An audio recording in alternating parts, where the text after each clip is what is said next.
Thank you, Bob. We're going back in time. It's not June 2nd on the slide. And I will also just say that researching audiences on a budget doesn't necessarily, at least in the case of UMS, mean a low budget. So keep in mind that we were really fortunate to receive funding from the Wallace Foundation for this project that I'm going to be talking about, and that really allowed us to do quite a bit of significant deep dive research that we might not normally have been able to do. And a lot of it has grown out of internal data analysis and work that we've done, but I do just want to set expectations. This is not something we did in-house. So our project that the Wallace Foundation funded has been around since 2011, and it's called Renegade. And for us, it was really a way of trying to get audiences to be more adventurous and explore more contemporary and unique ideas. To step back first a little bit about UMS, since we're not part of the League of American Orchestras, we're a presenter that's been around since 1879. We present about 60 performances a year. Our budget's $7.5 million, which it's such a funny metric to use because we actually don't have a venue. So $7.5 million to an orchestra seems like a very small space, but we're itinerant, don't own a venue, and it's actually among the presenting world a relatively large budget. Our audiences are about 21% students. That comes from being housed on the campus of the University of Michigan. Average age, upper 40s, early 50s, high education. I'm sure that's the case for all of you. And roughly 2/3 of our audience comes from our home county, Washtenaw, and then an additional roughly 18% from the Metro Detroit region. So we're about 45 minutes, well, this morning in traffic, more like an hour and 15 minutes, west of Detroit. So we can actually pull from this area and frequently do. So Renegade was a programmatic thread, and it was really initially intended to be kind of a one-year theme that was focused on artistic game changers from the past and the present. So our goal wasn't necessarily to be thinking about who's doing avant-garde art and current art now, but who was really changing things up. Monteverdi, Beethoven. So we had these kind of seemingly strange, at least we learned from our audience research, seemingly strange threads that didn't necessarily register with the word renegade. And we discovered that, in part because I think we've programmed the Renegade events to be cross-packaged on other series for us, the audiences were actually pretty similar in terms of the demographic metrics. They attend a little bit less often, but they don't attend infrequently. They are really motivated by discovering something new and really like to be challenged and provoked. This is what some of our initial findings on that came out. It's meant to showcase game-changing, innovative artistic work, and it's really all about that human impulse of breaking with the past and disrupting thinking. So that's where a Gesualdo or a Monteverdi or a Beethoven really made sense from a programmatic standpoint. Our initial plan in this, so we started this project with Wallace in 2015. We wanted to target entrepreneurs and the creative placemakers, thinking that they also had that innovative mindset and were looking to break with the past. So we saw real synergies there. But we discovered over the course of the first year of research that that wasn't really registering and that that didn't necessarily make sense. And what was really the unifying thread was people who had an adventurous mindset. So 2 years ago, we launched this project, this nice low-budget project, with a series of research things that helped us try to figure out what we were trying to do. And we started off with in-depth interviews, which were sort of a precursor to focus groups. We used the in-depth interviews, met with 20 different Renegade attendees from the previous few years, talked to them about adventurousness, talked to them about their general arts-going habits, what it was that they saw in the series of events that we presented, what motivated them. And we used that information to develop a protocol both for the focus groups and for an online survey. So it was basically doing research to do more research. But it was incredibly valuable because it helped us figure out what the right questions were to ask and what we should be looking at. We did a set of focus group with Renegade attendees a month later, and then an online survey with both Renegade attendees and what we called the lookalike audience, the people who are similar. And then in the fall of that year, did a different set of focus group conversations with these entrepreneurial tech industry people and artists here in Detroit, as well as with prospects that we identified through a screening panel based on our online survey. And so we really learned a lot from these focus groups. And again, at this point, we had already presented 4 years of Renegade programming. And we were really trying to figure out, what made sense to people. And we learned that there was a lot of confusion about that past and present focus, as I alluded to earlier. When we put Monteverdi's Vespers on Renegade, people were kind of scratching their head and saying, "It doesn't feel very contemporary." And so for us, we realized that from a programmatic standpoint, we needed to reduce the complexity so that the concept was more legible to audiences. It was a little too intellectual for our intellectual community. We also learned that alternative venues spark an interest in these programs. We learned that people are, I loved this phrase, this came from a computer programmer in the tech industry, that people are adventurous under duress. They won't necessarily seek out adventure on their own, but if somebody invites them to do it, then it becomes a risk mitigating experience. We learned that Detroit is focused on Detroit, and they weren't necessarily interested in coming to Ann Arbor unless it was something really, really special. We presented the preview performances of the last tour of Einstein on the Beach, and so they cited that. And then we said, well, how much would you pay for something like that? And they said $15. I said, great. And we also learned that the term renegade, given the programming, given everything that was happening, was largely viewed as a marketing ploy, which kind of hurt as the marketing director. So what we did from all of this research was it really helped us to kind of reevaluate where we were going, and what we wanted to do with this. And the first thing we did was to reframe that target audience. We realized that a target audience of entrepreneurs, tech industry workers, and artists was so narrow, because it's not like when you buy a ticket, you're asking people what industry they're in. So it was very hard to measure and track success there, but it also was just too narrow of a focus. And so we pulled back and instead looked at what it was that we initially thought united that group, and that was this whole spirit of adventurousness. And this was, I'm not going to go through this, believe me, but this was ultimately what the research showed us, which was that there are all of these different factors that lead to adventurousness. People identify themselves as renegades. They make decisions spontaneously. They are quick adopters of new technologies, et cetera. And all of those things lead into adventurousness, and eventually that will get people to purchasing avant-garde or more contemporary renegade programs. And so we were already at this point in the research starting to split out people's behaviors between those who were purchasing the more contemporary renegade programs and the past and present. We also did reframe the curatorial product, and we continue to have ongoing debates about that. I always say to our programming director, when I'm doing research and audience research, we're not trying to tell you what people want and to program what people want, but we have to figure out a way to make that programming legible to the target audience. And so we after much debate, came to the agreement that we were really going to focus things that were called Renegade on this more contemporary programming. Because that just made more legible to audiences. We also realized that part of the issue with Renegade, and the reason it was viewed as a marketing ploy, was that there wasn't a strong brand behind it.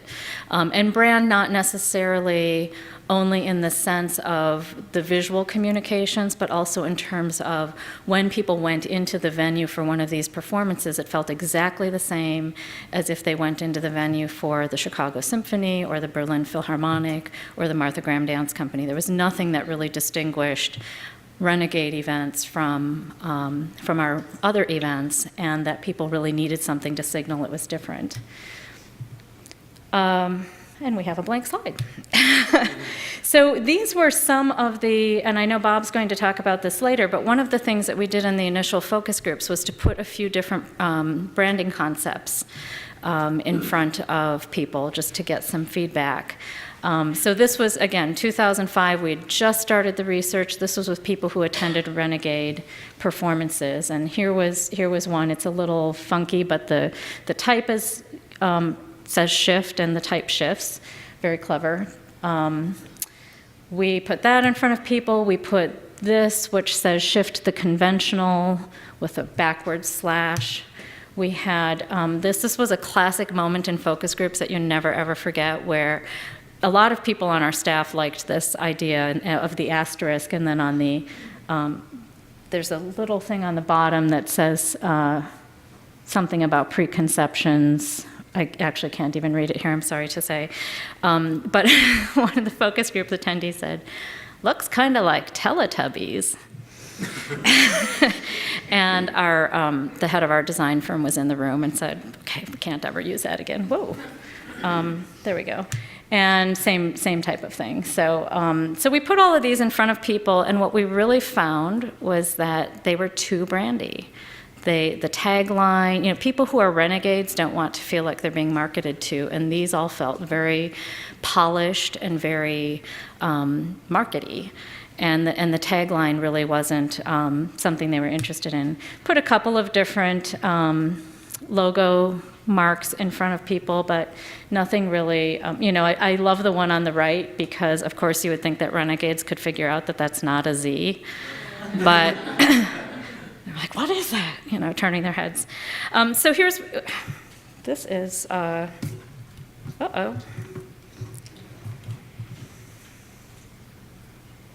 So where we ended up visually, this is a Handel's Messiah, like the most straightforward presentation we do in our season. This is what it looks like on our website. This is a basic treatment in our brochure materials. And then here's what we came up with for Renegade shows. So right from the beginning, the second somebody went to our website, they knew this was going to be different. And we've tried to carry that through as well in print materials. These are all from the 16-17 season. This was the language on that print, where curious audiences meet unexpected ideas, artists engage daily in a creative enterprise full of risk-taking, experimentation, and boundary-pushing. Audience members also seek out adventure.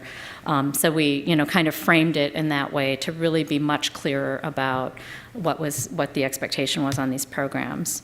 So we then continued the branding in terms of thinking of new ways for the audience to experience. So we actually, for a dance show in January, that was two guys literally bouncing up and down for 70 minutes on stage. It was called Idiot Syncrasy. Bouncing is really hard.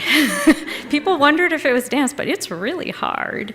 And so what we did to try to frame the audience experience was when they came into the venue, we had bouncy balls and little unicorns, and it was amazing. I loved that photo in the upper left because at first it seemed like it was all the younger people who were going on these things and having this experience, and then there was this older guy who sat on a stuffed dinosaur, and all of a sudden his companion was trying to maneuver her way on the yellow bouncy ball, and they were just having a great time. And what was amazing about this was it totally changed the vibe in the lobby. People coming in were having conversations with people. They were staying afterwards and talking longer, just sitting on these little bouncy balls. And it was a wildly different lobby experience than we typically have. This was for Taylor Mack. He did 3 hours of his 24-decade American history song piece. And again, people walked in the lobby and there were balloons and there were, I think that was a Trump clown, if I'm not mistaken, and various other things happening in the lobby that just immediately signaled this is not what a typical night out is going to look like. We also really focused on that message that we were getting about alternative venues, so we started presenting more work in unusual spaces. We opened last season in a skate park with a jazz concert by Jason Moran, and we had professional skateboarders coming in, and they were playing off these notions of improv and how that happens in jazz and how that happens in skateboarding, and people are going off of each other's moves. We presented here in Detroit, actually, at the Detroit Downtown Boxing Gym, Nora Chipamire's dance piece that was designed to be performed in that space. Almost every other presenter on the tour did it in a proscenium theater, but we actually found the boxing gym and had audiences drive all the way from Ann Arbor to Detroit for this experience, and they were pretty riveted by the whole thing. And after that, we got this great comment on our website. I thought this is what the Renegade series should be about. Would have loved a little more info going into the performance, but it kept us on our toes.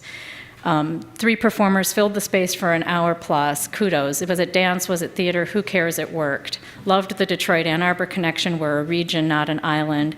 I feel proud that UMS provided an actual boxing ring for this performance that none of the other venues did. So we really started to reach audiences in very different ways. We would not have gotten feedback like this 3 or 4 years earlier. Then the other thing that we did was we were trying to wrestle with, during the focus groups, this whole notion of creating some kind of loyalty program or loyalty club. Renegades don't want that kind of experience. They're not necessarily joiners. So we realized that what really made more sense, rather than developing some kind of rewards, loyalty type of program, was to instead try to widen the pool of people who would come. So we focused on building a prospect pool by partnering with individuals and with other arts organizations in the area who present renegade type work. So instead of one more card to clutter up your wallet, we instead had a blogging fellowship program where we had 2 people every other week who would do a post about renegade types of events going on in the region. And again, focusing on this notion of adventurousness. People signed up for the email list. We promoted this through social media. And more importantly, when we hired the blogging fellows, we asked to see their social media profiles and really get a sense of their presence in the community. Because for us, it was all about that authentic connection of somebody who people trust, sending out that message rather than it coming from the big bad arts organization down the street that they've never heard of. We also did, you thought I was joking about the bouncing? We did a live stream of several performances, again with this goal of trying to reach out to the community and get more people to pay attention and kind of identify who these renegade prospects might be. People had to register to receive the information about the stream when it was happening, and those streams are now up on our website for about a year so that we can hopefully capture some of the long tail on that. So that moved us through the first learning cycle, and now we are in learning cycle 2, where we've taken all of these larger high-level concepts and now we're trying to operationalize them. And so we have a 2-pronged approach to develop an adventurousness behavioral index and an adventurousness attitudinal index, also known as the AAI and ABI, because that's so much clearer. So last September, there were about 10 of us on staff who looked at all 6 years of Renegade and looked at all 6 years of all of our programming, so basically a total of about 450 or 500 performances. And we ranked, and I'll share this in a moment, we ranked each of these across 9 different dimensions that emerged through the online surveying and the focus groups as being sort of those key indicators of adventurousness. And then we overlaid that with the purchase history in our database. I don't know how many of you are Tessitura users? A few, just a handful. So Tessitura is a hugely robust CRM system that really allows for a lot of this type of work. And then, and I'll show you in a moment how we were able to operationalize that and act on that. And then this summer we'll be developing this attitudinal survey, which we know is going to take much longer to populate and warehouse data in our system, just because, with 15,000, 20,000 customers a year, not everybody's going to want to fill this out. And then what we're really looking for, though, in doing both of them is where there's the mismatch. Who are the people who self-identify as being really adventurous but who only attend Handel's Messiah? Or, conversely, who are the people who say that they are not adventurous at all, but they're going to see the bouncing dancers or the theater show where you listen with headphones and are in a immersive sound experience. So we're really looking for where are those mismatches and how can we use both of those to help market future events. So quickly on the adventurous behavioral indicator, these 9 dimensions that we use to rank every single performance on our season. So there were about 3,600 or so data points for the 6 years. Quickly, how unknown is the artist? Not how known is the artist, but how unknown. Is the artist known as a pioneer? Is the program cross-disciplinary? These were things that all emerged from the research. Is it multimedia? Is it new work? Is the subject matter challenging or intellectually demanding? How novel is the venue? How unconventional is the format? And is the program contemporary, abstract, progressive, not necessarily totally straightforward? And so then using another foundation's model of scoring, the Duke Foundation, we ranked people as, we ranked each of these things as 0, meaning there was no evidence of these various dimensions, low, medium, or high. And from that developed an average score for each program that we then overlaid on the database. So with 9 different dimensions, the maximum score for any program was a 90. I think the highest over 6 years was a 67. Because not everybody's going to be high on all of those categories. And so with that, then we were able to look at each season and identifying who were the highly adventurous, who were the groups that we called kind of moderate adventurous or adventure curious, and who were those that really didn't have adventurousness at all.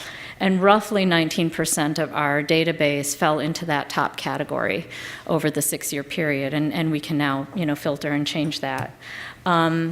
So the adventurous souls, they surpass this threshold, 1 standard deviation from the mean. This is what happens when you work with professional researchers instead of doing it yourself.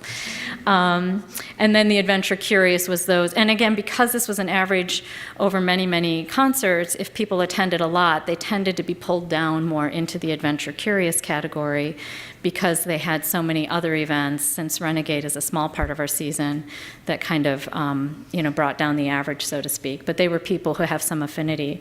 And we tested this actually. So this is what it looks like in a plug-in program that we use with Tessitura, where we can actually now segment, and this is over a 4-year season. On the graph on the bottom shows the scores for each of the artists, and then on the top it applies those scores to the database. So in this particular period of time, we had the very low adventurous people, we just called them comfort music for lack of a better term, and then we had about 4,500 who were adventure curious, 2,600 who were adventurous souls, and about 3,500 that I just called the skydivers. They were the ones who were only going to the super contemporary renegade types of work. And we experimented with using this for our last Renegade show of the season. We just got this program in place in February, and our last show was in March, and used this categorization to do a direct mail solicitation, and actually found that the adventurous souls and the skydivers had about a 20% higher response rate than the other group. So there's something there. Obviously, a pilot test of 1 show 4 weeks before it happens isn't enough to make any sweeping judgments, but we really think that there's some potential there to use and to go back and look at a combination of online surveying, focus groups, the in-depth interviews, and then applying it in a different way to data analysis and using this whole suite of research programs to help make the marketing of these more successful. So that's where we stand at the moment, and I'm going to turn it over to Bob to step back and take his bigger view of research generally, but we're happy to be a case study for this and answer any questions that you might have about it.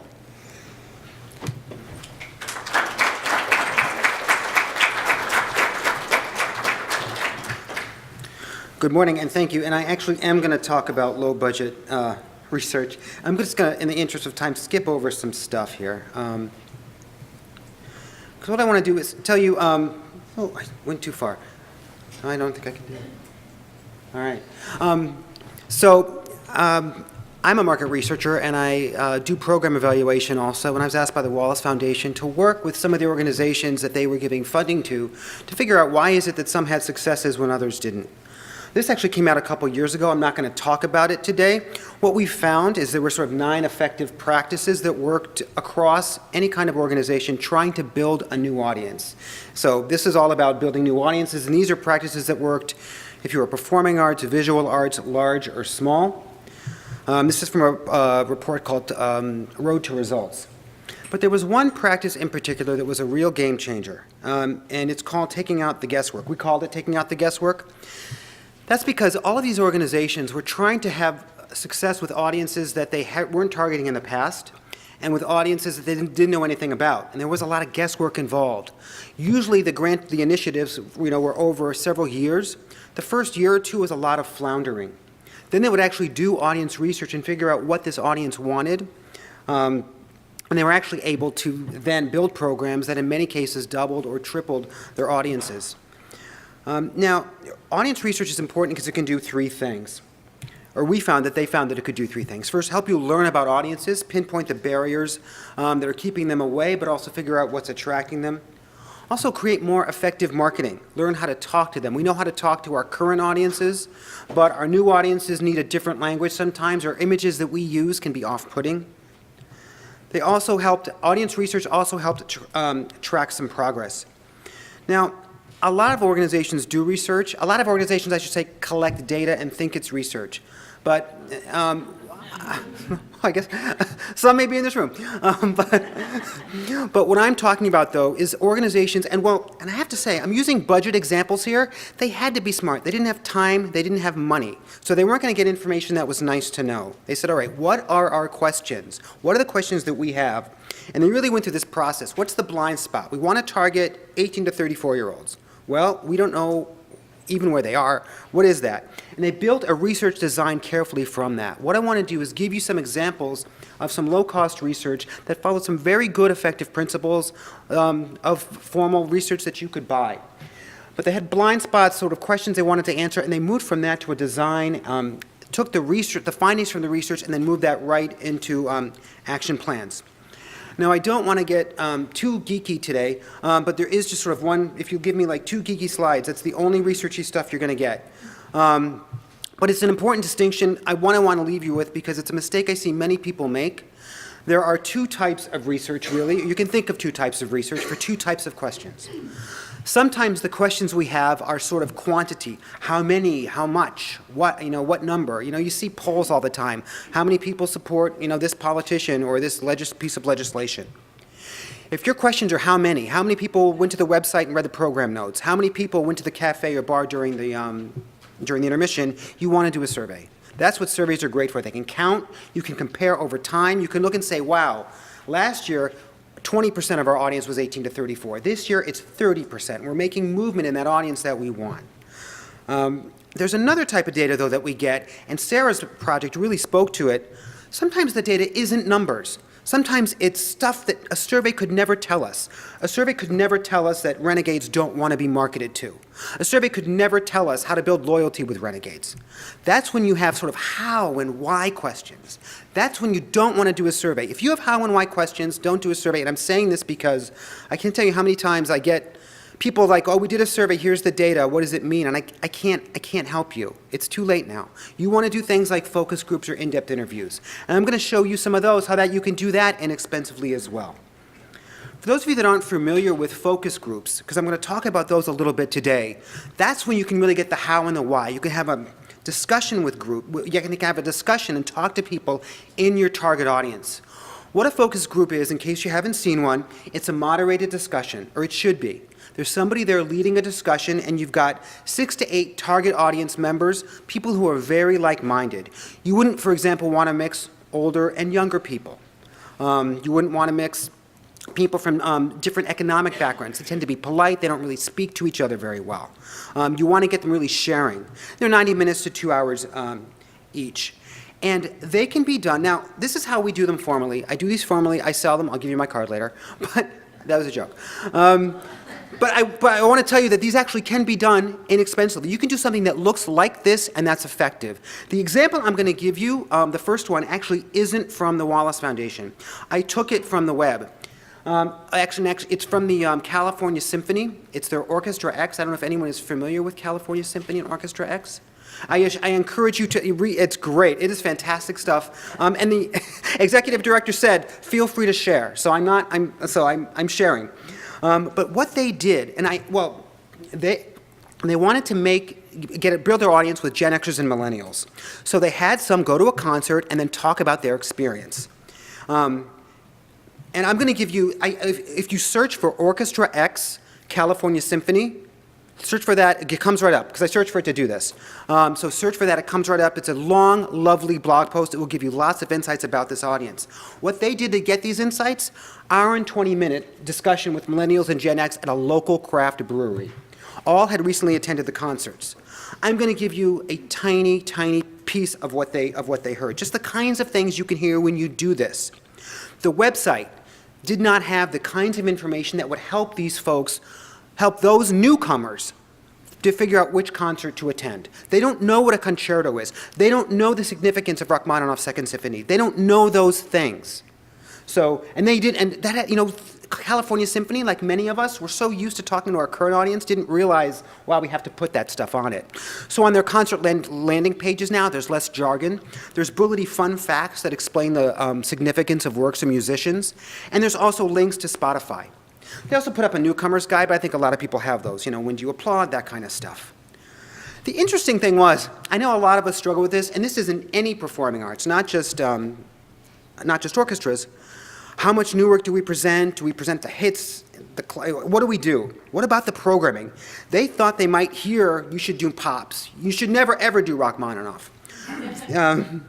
But every comment about the performance was positive. Many were awed by the live experience.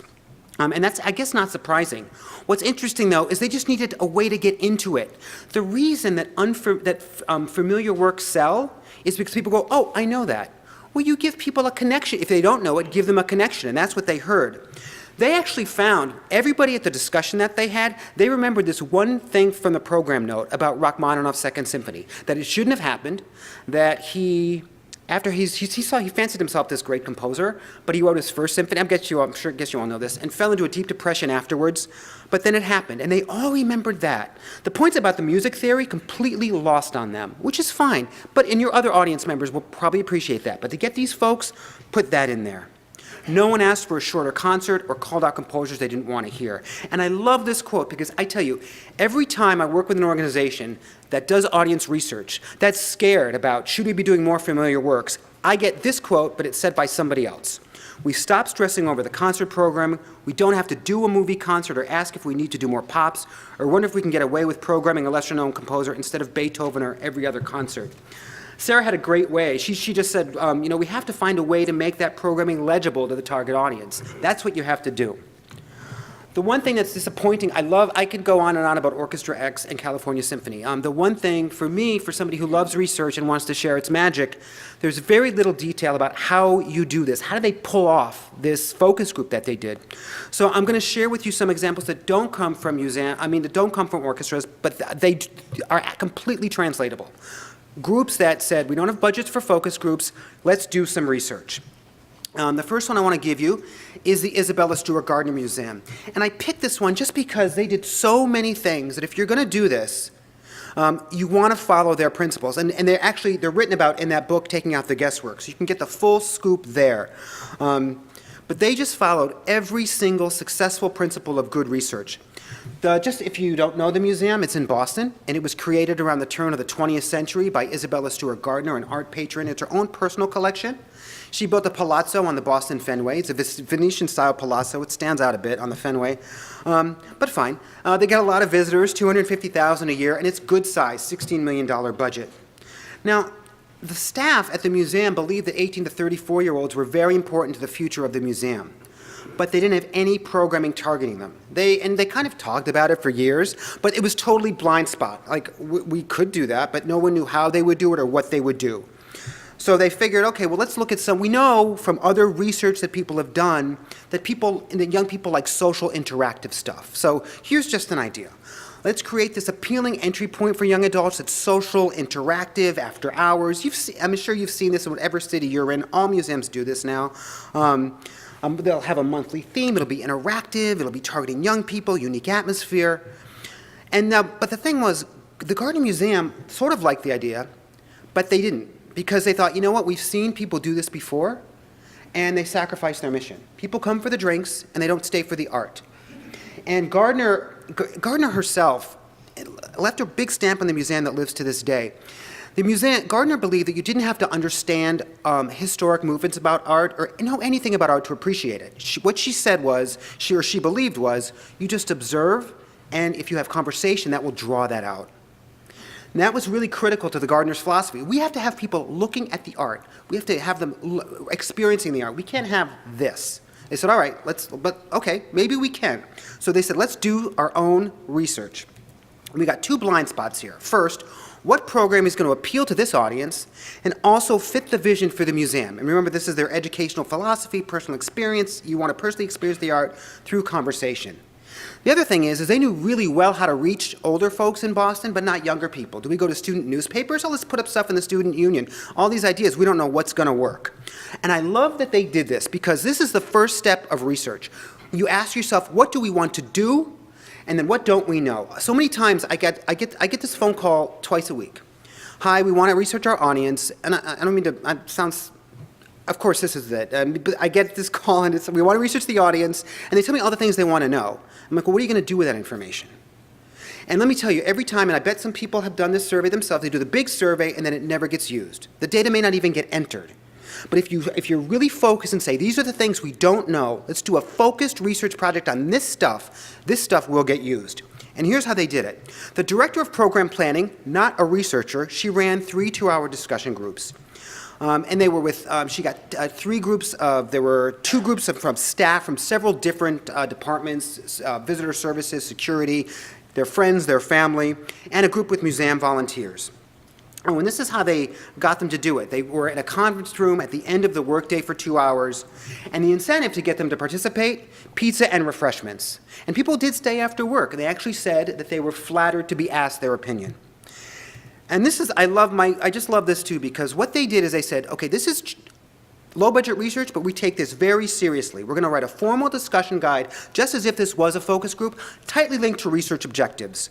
It included the topics to cover and how much time to spend on each. Not just, hey, let's get together and have pizza, but hey, and they said, we're going to do that for 15 minutes, the kinds of events they and their friends enjoy on the weekends. A sketch of this after-work event and some initial ideas, they got feedback. They brainstormed additional programming ideas, and they also brainstormed, how do you guys find out about events? And what kind of events do you like to go to after work?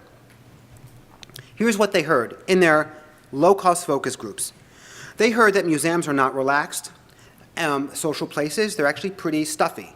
Not a surprise to anybody, but they also said, you know what? When we leave work, we need an environmental shift. If you're going to get us after work, we need to go to a place that is markedly different from what we saw.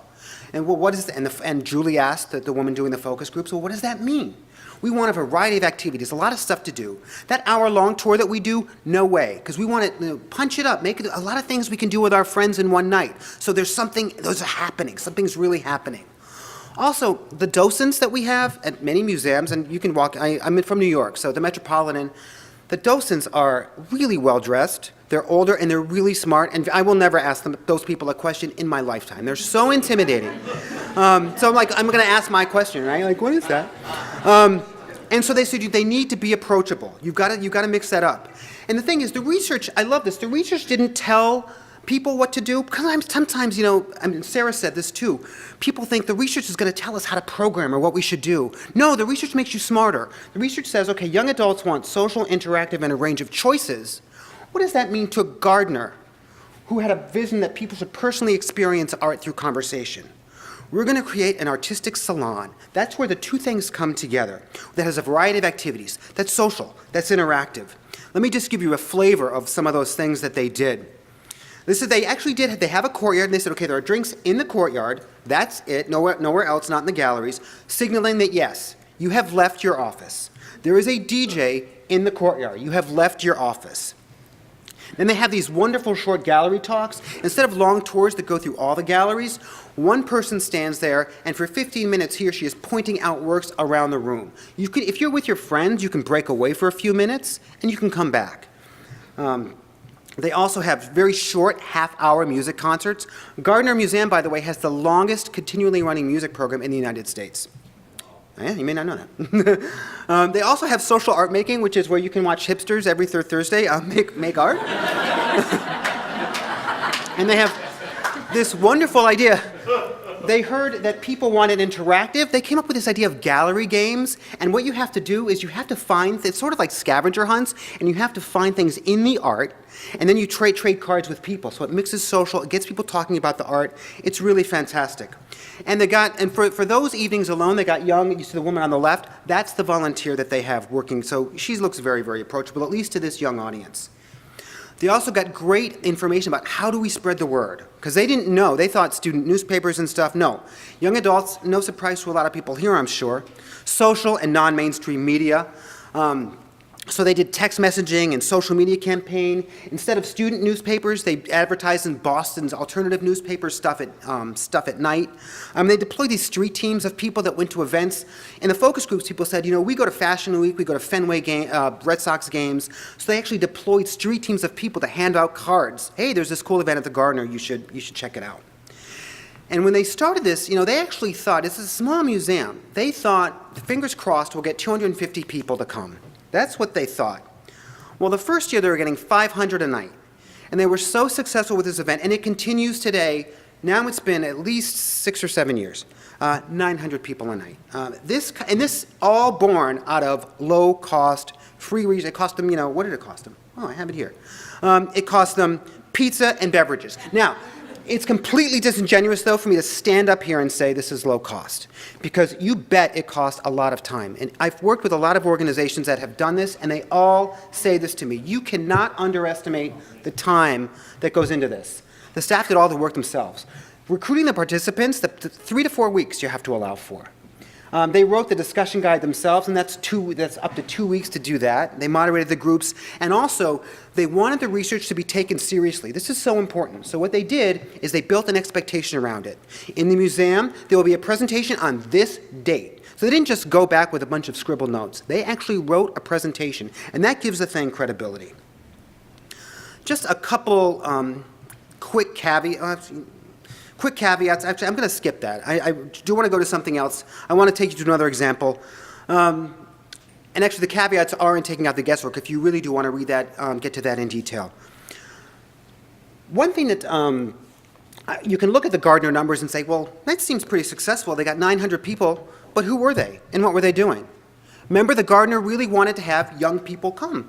And they also wanted to make sure that they were not just there for social life. How do they know they were successful? And this is one of those other areas where audience research can be so helpful. It can help you really track your results.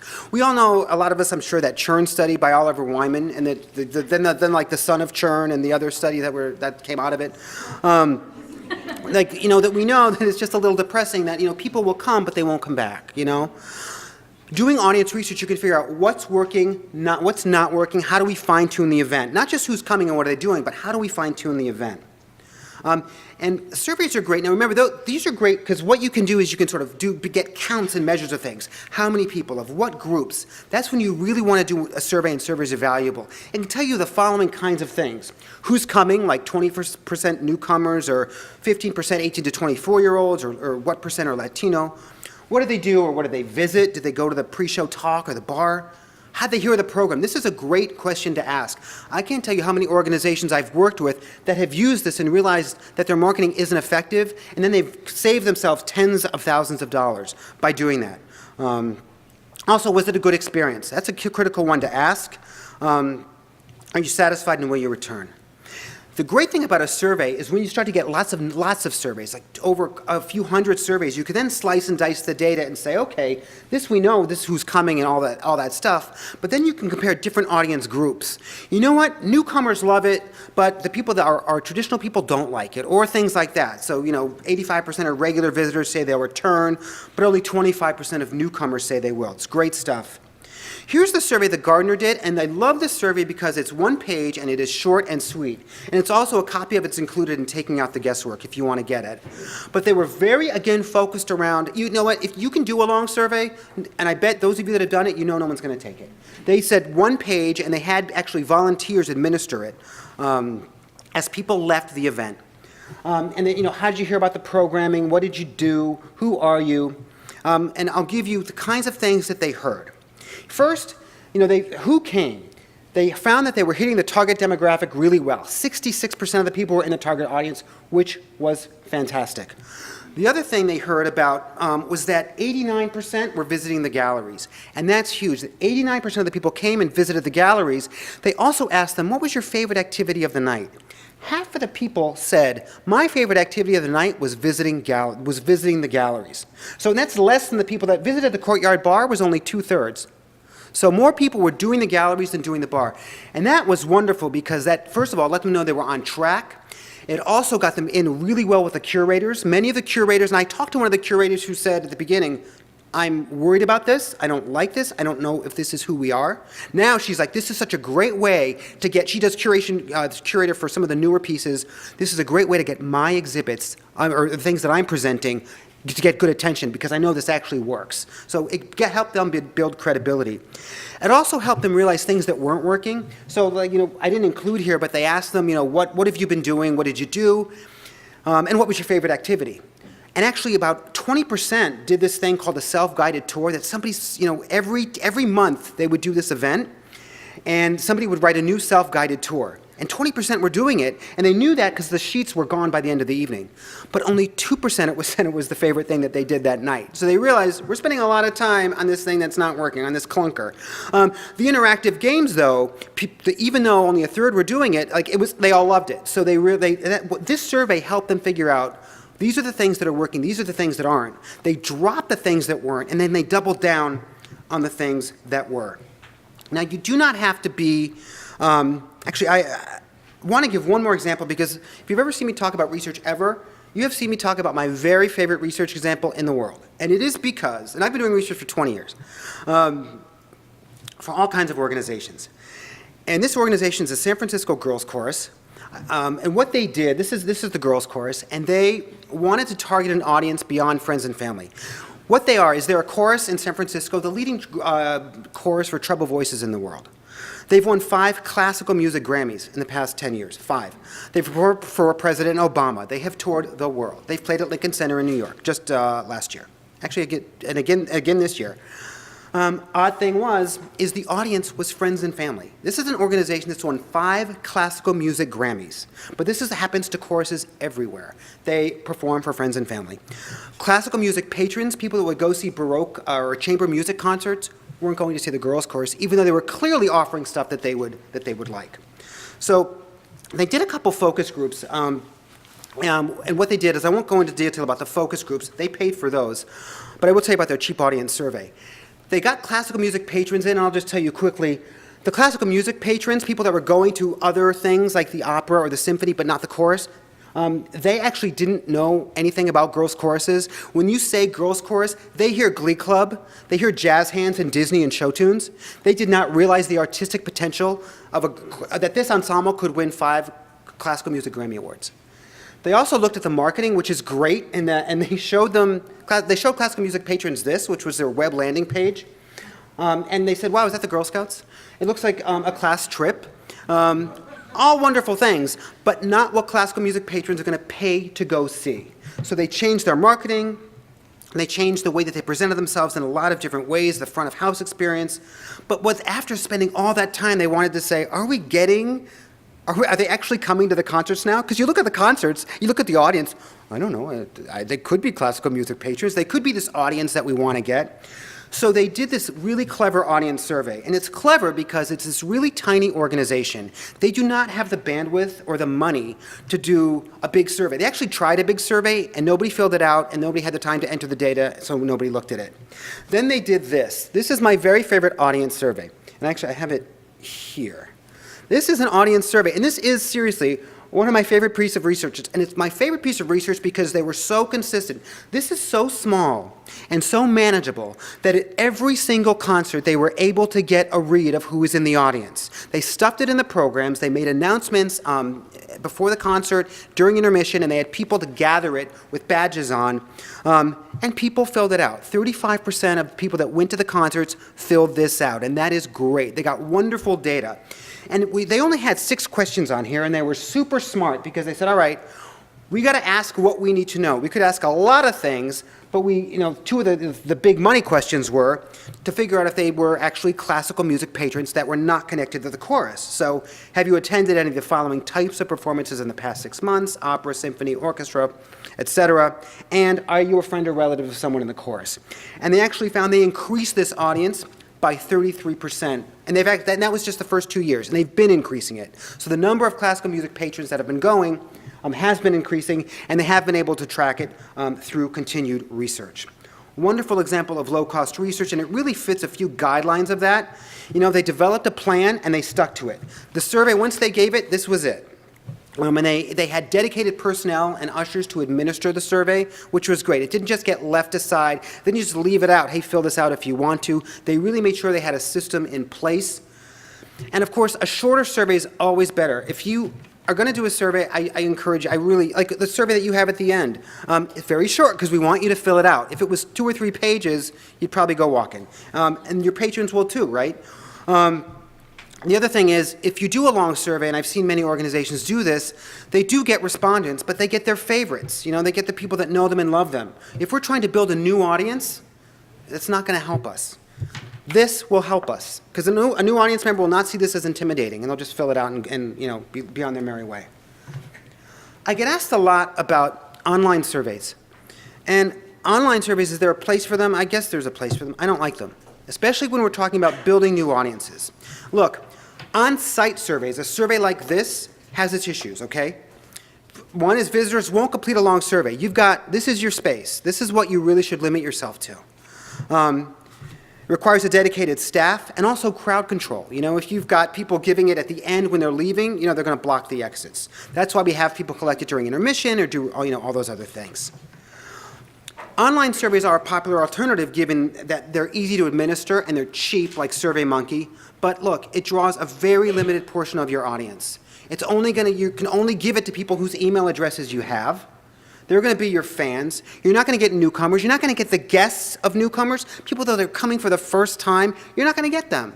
You're missing them completely. So if you want to build a new audience, I encourage you to do an on-site survey. If you keep it short like this, the woman that actually administered this and designed this, she was the accountant, head of community development. She had 5 titles. You've seen this woman. It's a very small organization. And she could type in the data herself. It was so, she would have it in Excel the next morning because that's all she had to enter. I want to leave you with one final word about doing research that's free. Don't just consider the obvious. I think if you want to, there's a lot of great sources for research out there, and you want to look at classical music audiences, of course, but consider Opera America, Theater Communications Group, those organizations are struggling with the same things you are. Subscription decline, should we do new versus traditional, and they have great research on what brings newcomers in for the first time. So look there. Also, Policy Map. I don't know if anybody know Policy Map? This is fantastic. It's free. There's a paid, but I don't use that. This is what you can get, and I pulled this up just like yesterday or the day before. And what it does is it gives you an interactive census map of demographics. And when I say interactive, you can plug in, I want to know who, homeowners, blah, blah, blah, whatever. You can show changes over time, which is fantastic if you're living in a dynamic place. I just pulled here, which I thought might be an interesting audience for you. Percent of households with ages 45 to 64 with income over $100,000. And you can see in Detroit, which is way down the bottom, you don't have very much, and it shows increasing percentages. It'll do tables for you, too. It doesn't have to be this map. You can get a table. But you can see over there in Grosse Pointe, that's pretty ritzy. So that's where you'd want to do a lot of your target marketing. And Policy Map also, like I said, it can show you changes over time. You can say, you know what, I think we've actually been seeing more X in our audience over the past few years. Policy Map, which is loaded with census, this data from the census, will tell you if that is true or not, and it'll find out surprising things. I think the other thing, and I really do encourage you to look beyond your own area. So look beyond orchestras. I love orchestras, but look beyond them because there's a lot of great free research out there. There's one organization I do want to tell you about. This was the Clay Studio. It's a ceramic studio in Philadelphia, internationally known. They have a gallery, they have workshops, a shop, classes, and they have this wonderful, they had this wonderful class, which actually they still do, and this was their sort of core offering. 10 weeks with a working potter for $300. I mean, 10 weeks with a working potter, $300, but they could not get newcomers to take it, and they could not figure out why. Their audience, this was a few years ago, was older. It was like, retirees, age 55 and above, with lots of leisure time. They realized if we're going to survive another 30 or 40 years, we have to get new people to come. But they said, you know what, let's just do some gallery events. People love a cocktail party, a reception. We'll have these great gallery events. It'll be really sexy because we'll have the local artists. Nobody came, or people came and they didn't come back. So they really struggled. And then they said, we're just sort of guessing. We're just sort of guessing what we think they're going to like. Let's look at research. Well, there's no research in ceramic studios, and we can't afford to do our own right now. So they looked at some trends, like some of the stuff that was written about engaging art and how you engage people. And also, I love this. I love this so much because I remember them saying to me, we're looking to our friends in the theater, our friends at the opera house. And they kept saying, and they found sort of two things. The first thing they found when they looked at the research on interactivity, young adults, that group that they wanted, they can be enticed more by more active participation. They don't want to be spectators. They want to take part themselves. You probably heard that at some point, especially if it's social. It was kind of ironic because the Clay Studio actually had classes you could take part, but they weren't necessarily social. They also heard, and they kept saying, our friends in the theater are saying, our friends in the opera are saying that subscriptions are on the decline. People are buying tickets more last minute. They don't want to make a commitment in advance. Maybe 10 weeks and $300 sounds good to us because we love Clay, but maybe 10 weeks and $300 if it's your first time is a lot. So they said, okay, let's put these two things together, and what do you get? It's got to be, what do you get? It's got to be active, it's got to be social, and low commitment. And they come up with this thing called date night. Date night was promoted as evenings to get your hands dirty, have your first experience with a potter's wheel. It was social. It was 3 hours. It was, I think, $35. It was after work. And they started offering it once every other month and crossed their fingers. Well, once every other month started selling out. Then it was every month. Then it was twice a month. Just by looking at research that was already existing, it had nothing to do with ceramics, but they were saying, let's look at just trends and things that are going on with this audience. They were able to get them in. They never believed they would get these young folks in. And I have to tell you, in the space of 7 years now, they have tripled their revenue from workshops and classes. That 10-week, $300 thing, that has gone, these people have made it there. They've gone through the funnel and made it there. All born through low-cost research. And now I'm going to sell you something, but it's free, and you can get it at the end. I've tried to tell you, and you've heard from Sara, that research can do three things. And Taking Out the Guesswork is a research guidebook designed to help you do that. It is really written for beginners. You're not going to find the chapter on data mining. You're not going to find those things. It's super, super basic, really getting started, the kinds of stuff that you heard about today. How can you carry that off? And it's got case studies and guidelines for carrying out research to learn about audiences, create more effective promotional materials, and track and assess results. And it's got guidelines for how to do it. You have step-by-step guidelines about how to do each of these things. If you want to do a focus group, step by step. What is the first thing you need to do? It's also, this is wonderful, it's got an appendix that actually has surveys and focus group guides that these organizations use. It'll give you good ideas for the kinds of questions you can use. This survey's in there. It'll give you an idea, how would I format something like this? It's all in there. And you can get that actually by filling out a survey, I think, and then that will be that. And now I think we have a few minutes for some questions. I think.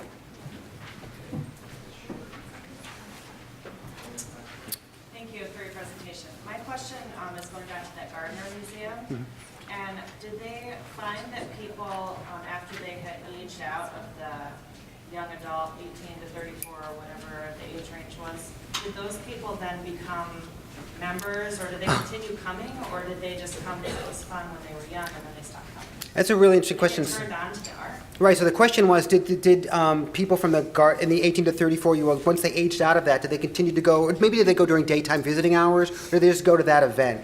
And Gardner, actually, they didn't track that, and they didn't want to. They said, you know what, we actually, if they come to this, that's a win. If they come to this and they are experiencing the art. If they had come to it and it was just drinks and people were not, I mean, if you ever go to the event, it really is incredible. I mean, it is, people, they are there, they are engaged. They're like that. That's the end game, and they're happy with that. And they do know that people come again and again and again, so they get a big repeat audience. Could you speak a little bit to the importance of focus groups being similar types of people? Because we're actually preparing to do some research very similar to Gardner. They're offering a bunch of different things. I'm with the Minnesota Orchestra. We're doing OH plus or Call plus activities, and we've done marketing research to identify attitudinal groups of our attendees. So we have that starting research, and now we want to apply it to what we're currently doing in the hall. And we have lots of different types of people, and not a lot of resources for actually doing the research, so the focus groups. So we were going to try to put that different types of people in the same room. Not a good idea. No. I mean, it depends. I mean, they have to have something that they can share. You know, I mean, like actually, the girls' chorus, they did focus groups with people of all ages, but they had a love of classical music, so they had that they could share. I wouldn't want to mix, say, people like current attendees and non-attendees. The non-attendees will not say a word. They will just they'll be like, oh, those guys know. You know, you really need to make sure that they can have something, a basis to share. And I know Sarah's done a lot. Yeah, I was just going to say that. We had a very funny experience with an inadvertent fish out of water in one of our focus groups, where, of course, these were all focused on Renegade, contemporary performance, et cetera, et cetera.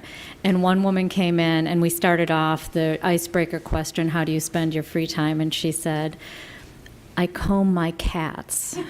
And you could see everybody else in the room deflate. And every time she opened her mouth, it really brought the energy of the room down, because she was the person who slipped through. She attended a lot, but it wasn't what she mostly attended, whereas for everybody else it was what they mostly attended. And so there was nothing in common, and she actually ended up kind of pulling back midway through, because I think she also realized that she really didn't have anything to contribute to where the conversation was clearly going. Could you speak a little bit to crafting questions that don't bias the answers? Oh, crafting questions that don't bias the answers. Okay, yeah, there's actually good guidelines to taking out the guesswork about that. I think it's really hard to do. I mean, I think it has to be just very simple, unambiguous language. And I think the best test of it is it's hard to do when you're doing it low budget and you're not getting somebody to help you. But the great test, though, is to actually take, when you've written your questions and think you've got them unambiguous, there's some guidelines to taking out the guesswork how to do it. Take them and give them to somebody that doesn't know your organization, and find out what they take away from it. Like they'll say, did you like the artistic programming? Like what's on TV? Or what's artistic, but they don't know what artistic programming is. That will come out. You ask them to sort of take the survey aloud with you and what they're thinking, and that's a great gauge, and they'll clue you right into like how to write those clear, unbiased questions.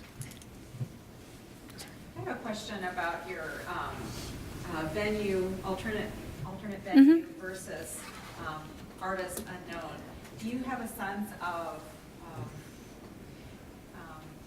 which was more important in your survey, if it was the venue or the artist, and if there was a change in that behavior once they came to your performance? So the question was about the unknown artists versus the venues, and whether one of those was more important. And I think given the range of programming that we do, it's hard to assess, and we only do the alternate venues a couple of times a year. We're actually going to be in a bathhouse here in Detroit this year, so that will be another unique experience.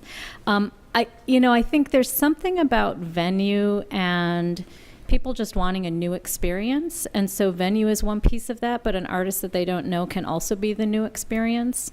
I'm not sure. I don't know. Alan Brown from Wolf Brown was the one who did all of the research for us, and I'm not sure to what extent those different components were weighted. So I can't necessarily answer that. But I think it's just this whole notion of something that's kind of different and unconventional. And would one factor over the other be intimidating to somebody coming for the first time? That can be the case. I would say too that for maybe not the first time, but the second time, you go in and you kind of figure out your main concert hall, and then whoa, all of a sudden you have to go down to, a boxing gym in the heart of Detroit where there are no restaurants and it's not clear what the parking is like. And so we would try to balance that out by, offering a bus for one performance so that people for whom that was a barrier, they could overcome that by just going on the bus and having a social experience as well. But yeah, it is, it's easy to go in and research an artist you don't know because there's lots of stuff on the internet that you can always find a review or find something about it. But when it comes to a venue or a geographic space that you haven't visited before, that can be intimidating. Of course, for a lot of people, if they're coming the first time, a regular concert hall can be equally intimidating. So I think this is really speaking to a different group. Intrigued by your discussion of the debate between online and paper surveys. This is a similar debate going on in universities with teaching evaluations, where everybody's saying, why are you handing out paper? It's 2017, and the answer is the survey result, the survey response rates you get are exactly what you said. And there has been a suggestion to kind of split the difference that you use mobile devices. And that it's been proposed to lock the doors and don't let the students out until they go around. Again, have you considered doing on-site mobile electronic devices? Does that make any difference? I don't like them. I like an on-site survey where you can either encourage everyone to do it, or you actually have volunteers that go up to people and ask them, sort of pick them up in a random way, but a systematic random way to make sure you get a good representative sample. I don't know. I don't like anything that allows for a lot of self-selection. So if they have a mobile device, how many people are going to do it? I don't know if they would, and it doesn't seem to me that they might. Whereas it's something that's here and it's easy to do, and you can see that it's easy to do right away. You're not logging in anywhere. I like it. I'll also say we're totally over-reliant on online surveying, but everybody's doing it, and everybody's doing it for everything. There was an article recently in The Guardian where a woman was saying, I just bought trash bags online, and I was sent a survey to ask about my experience. I really worry a lot about the overuse of online surveying. I'm totally guilty of it. There was also something that was mentioned last year at, I think it was the National Arts Marketing Project Conference, where they talked about how, particularly if you're trying to reach certain minority groups, the likelihood of, they talked about handing out a paper survey or doing survey intercepts at a festival and doing an online survey, and the representation they got of who was actually present was so wildly skewed and wildly different that it's much harder to get that representative sample online. Okay, we're right at time, so thank you very much.